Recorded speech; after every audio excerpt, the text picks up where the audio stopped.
For decades, the United States Agency for International Development, better known as USAID, has spent billions of your taxpayer dollars with little accountability. Funding programs that many argue are wasteful, absurd, or even harmful, USAID has faced growing scrutiny. But now, under President Donald Trump, that waste, fraud, and abuse will finally come to an end. Let's break it down. USAID, three letters that strike fear into the hearts of hardworking Americans. Established in 1961, they told us it was about humanitarian aid, about spreading democracy, about helping the world. Sounds noble, right? But, folks, we've seen this playbook before. Behind those lofty words often lies a swamp of corruption, of money disappearing into the pockets of foreign elites and shady NGOs. And who pays for it all? You do. Now, I don't want to bore you with spreadsheets and government reports, but bear with me. We're diving into some of the most outrageous spending by USAID that will make you question where your tax dollars are going. USAID spent $10 million teaching people in Vietnam to play basketball.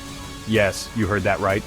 While basketball is a great sport and promotes physical fitness and teamwork, one has to wonder if this is the best use of such a significant amount of money.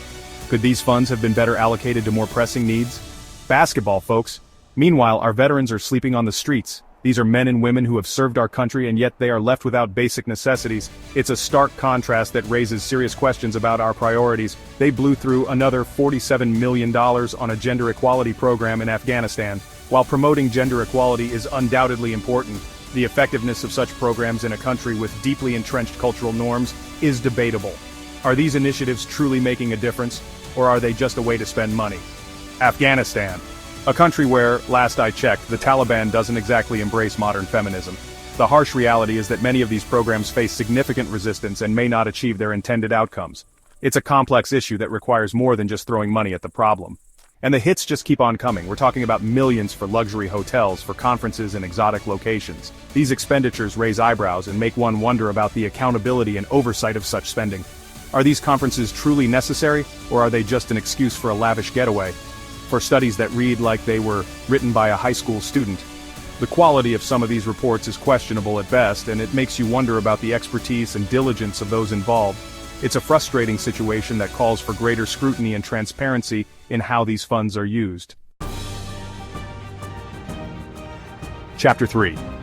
Now, I don't agree with everything President Donald Trump does, but on this, he is right. When it comes to the issue of wasteful spending, particularly in foreign aid, President Trump is taking a stand that many Americans have been waiting for. He sees the inefficiencies and the lack of accountability within USAID and has decided it is time for a change. This isn't just about cutting costs. It's about ensuring that American taxpayer dollars are being used effectively and responsibly. He calls out USAID for the swamp creature it is. For years, USAID has been operating with little oversight, funneling billions of dollars overseas with questionable results. President Trump sees this as a betrayal of the American people, who deserve to know where their hard-earned money is going. He says, "We are no longer the piggy bank of the world." This statement resonates with many who feel that the U.S. has been taken advantage of for too long. It is a bold declaration that America will no longer be a doormat for other countries to wipe their feet on. And you know what? He means it. President Trump isn't just making empty promises. He is committed to seeing this through. His determination is evident in every speech and every action he takes regarding this issue. President Trump, he understands business, and this, my friends, is bad business. He knows that for America to thrive, it needs to stop hemorrhaging money on ineffective programs. He approaches the problem like a businessman, looking for inefficiencies and cutting them out. He slashes their budget, demands accountability, and puts measures in place to ensure that every dollar spent is tracked and justified. This is a significant shift from the status quo, where money is often spent with little to no follow-up, and puts the fear of God into these bureaucrats. They know that the days of unchecked spending are over. There is a new sheriff in town, and he isn't afraid to shake things up. Finally, someone with the guts to stand up to the swamp and say, enough is enough. President Trump's actions send a clear message. America will no longer tolerate wasteful spending. It is a move that earns him both praise and criticism. But one thing is certain, it is a step towards greater accountability and efficiency in government spending. Chapter 4. So, where do we go from here? That's the million-dollar question, isn't it? It's a question that has been debated in countless forums, from the halls of Congress to the living rooms of everyday Americans. Some say we should just scrap foreign aid altogether.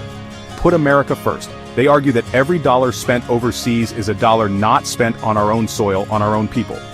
And, there's a part of me that agrees with that. It's hard to ignore the struggles that many Americans face daily. The rising cost of living, the lack of affordable healthcare, the crumbling infrastructure. But then, you have the other side. The globalists. The ones who think we should be the world's police, the world's bank, the world's nanny. They argue that our influence and resources can bring stability and prosperity to regions in turmoil. They say we have a moral obligation to help, that our wealth and power come with responsibilities that extend beyond our borders. Well, I say our first moral obligation is to the American people, to our veterans, to our seniors, to those who have given so much for this country and now need our support, to the families struggling to make ends meet. It's a delicate balance, a tightrope walk between isolationism and globalism, but perhaps, just perhaps, there's a middle ground, a way to honor our commitments abroad while not neglecting our own. The path forward is not clear, but one thing is certain: the debate will continue, and the choices we make will shape the future of our nation and the world. Chapter 5. Look, it's common sense. You wouldn't give your hard-earned money to someone who constantly wastes it, would you? Someone who throws lavish parties while you're struggling to put food on the table? Of course not. So why are we doing it on a global scale? It's time to wake up, America. It's time to demand better. It's time to put America first. Outro. Don't forget to like and subscribe for more deep dives into government spending, global politics, and breaking news. Thanks for watching.